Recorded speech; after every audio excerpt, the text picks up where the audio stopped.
The more hits we play, the more hits we get. URLradio.net. Stacy Sturm. Kevin Kyes. 5 classic board games with disturbing origins. This is off of crack.com. Now, if there's one thing that we've learned, it's that absolutely no cherished childhood memory from nursery rhymes to candy bars does not have some kind of a really dark and scary origin. But surely our favorite board games fully formed from the land of bunnies and rainbows, right? Right. Impossible that Right. they came from dark origins. After all, they're just a bunch of colorful squares, right? That's what they say about us, Stacy. Colorful squares. That's a good one. So here are 5 classic board games with disturbing origins. The Game of Life and Suicide. Released way back in 1860, The Game of Life is one of the best-selling board games of all time and the single oldest game in the Milton Bradley Library. I would have never guessed that. Me either. The original version of Life was somewhat more pessimistic than the one we play today.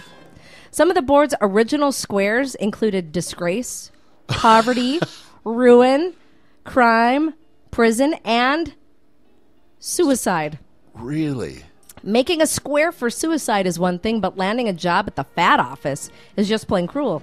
So who was the psychopath behind this game? Milton Bradley. He was going through a bit of a rough time when he made it. I'm not making this up. He was a professional lithographer at the time. You know, pencil drawings and stuff. Sure. Okay. Yep. And was driven to financial ruin because Abraham Lincoln grew a beard. I'm not making this up. Milton Bradley was making a lot of money back in 1860 selling lithographs of him, Abraham Lincoln, without a beard. Yeah. And a little 11-year-old girl named Grace Bedell sent Honest Abe a letter asking him to grow a beard, which he did.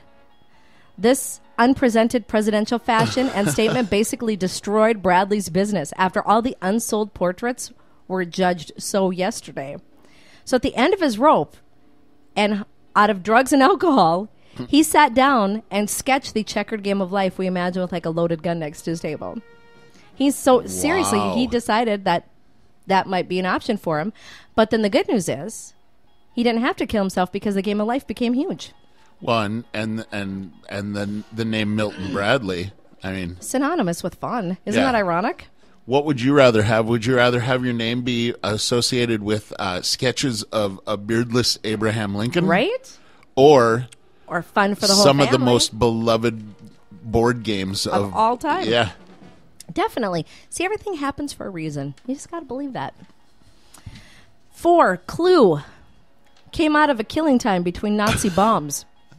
The game was released in England in 1949 under the almost intentionally dumb name of Cluedo. And while most board games enjoy the reputation as something you save for a rainy day, the rainy days that brought you Clue were rains of Nazi bombs on British households. Clue is the only board game on this list made possible because of Adolf Hitler.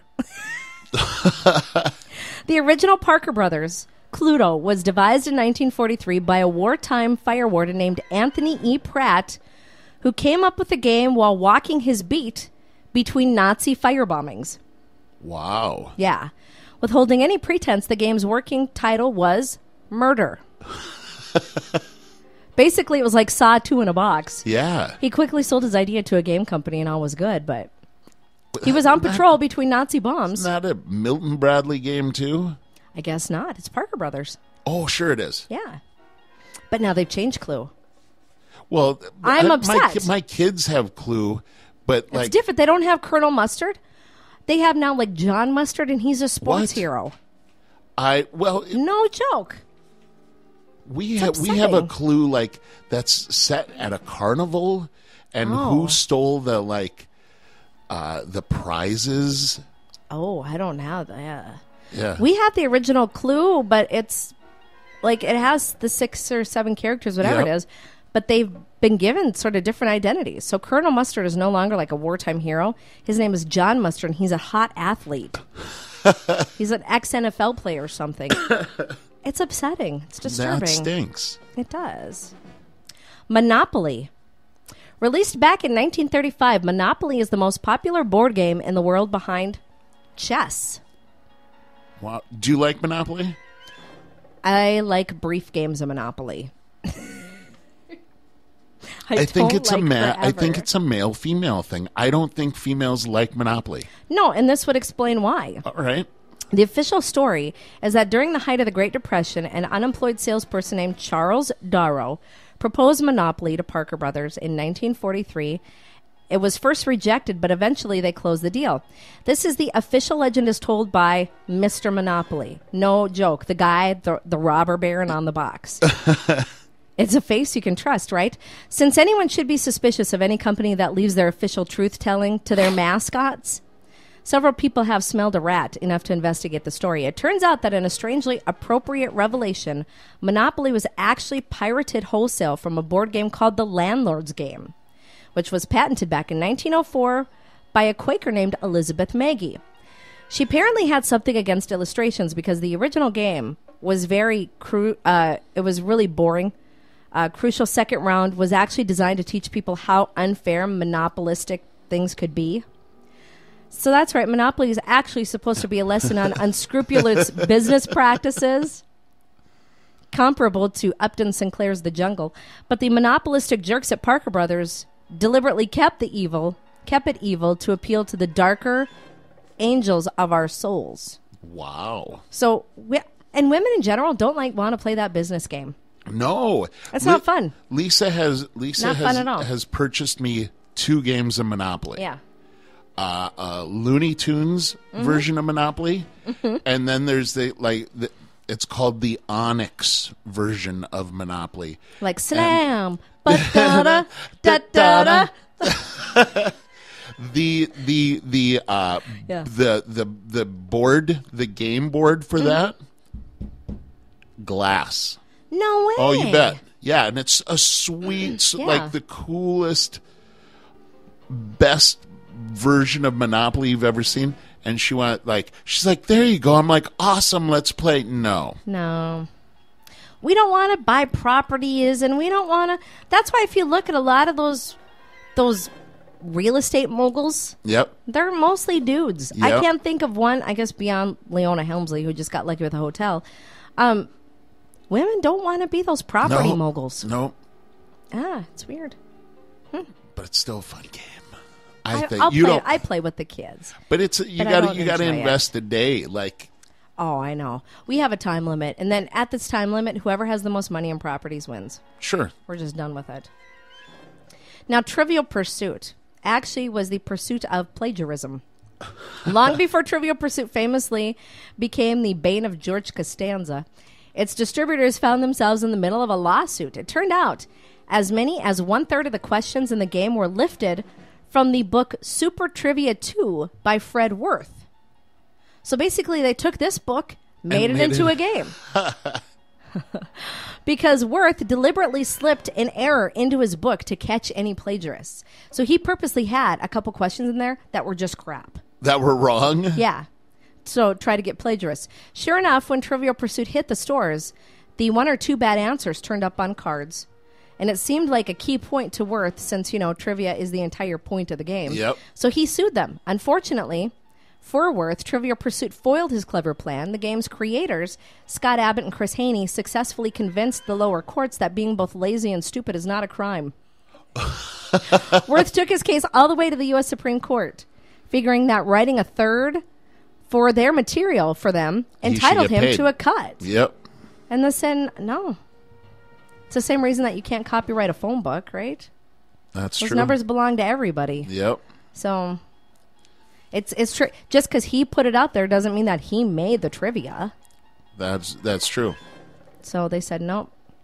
Love that game. So he spent hours and hours researching and putting these questions together. And didn't get jack for it. And here's the last one. We were talking about this the other day. Chutes and Ladders. Oh, nice. Is actually the game of hell. What? Yeah. For those of you who are British, you may be familiar with the game's foreign incarnation of Snakes and Ladders. Now, the British Empire was once in the business of terrorizing India and subsequently robbing it of everything good that came out of that country. Snakes and Ladders was one of those things. Over there, the game is known as Paramapada Sopanam, which meant the ladder to salvation. Sure enough, all this salvation business has to do with Hinduism, and all the snakes scattered across the board were temptations. Except that in this version, landing on a snake's head didn't just send you back a few squares. The idea is that for each temptation you land on, you die and have to go through life all over again. Wow. It was meant to illustrate how even a successful life can be ruined at the 0 hour due to one small temptation. Some of its original squares of evil included disobedience, vanity, vulgarity, theft, lying, drunkenness, and debt. As you advance through the game, you have to contend with still greater challenges, such as rage, greed, pride, murder, and lust. Although the game we know of today is not frustrating enough, the Indian original is virtually impossible to advance to the end without landing on temptations and dying. You know what? That damn slide that's like a couple spots before the finish that takes you all the way down to the bottom. That's your lust, your greed, your disobedience, vanity, lying, and theft. My kids hear me swear. Like, I hate it when I almost get to the castle in Candyland and I pull the damn gumdrop forest. Yep. Oh, take me all the way back. So there you go. 5 classic board games that we play now for fun, but had very disturbing origins. Yep, not going to look at Chutes and Ladders the same. Differently. Yep, it's all about the road to hell.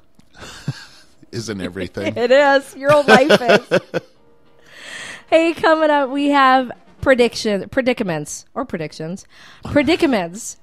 So, listen, that's a real popular thing. We have listener predicaments now. They've actually been sent to us from our wonderful listeners. Keep them coming. So we'll see. We'll see what they've posed to us.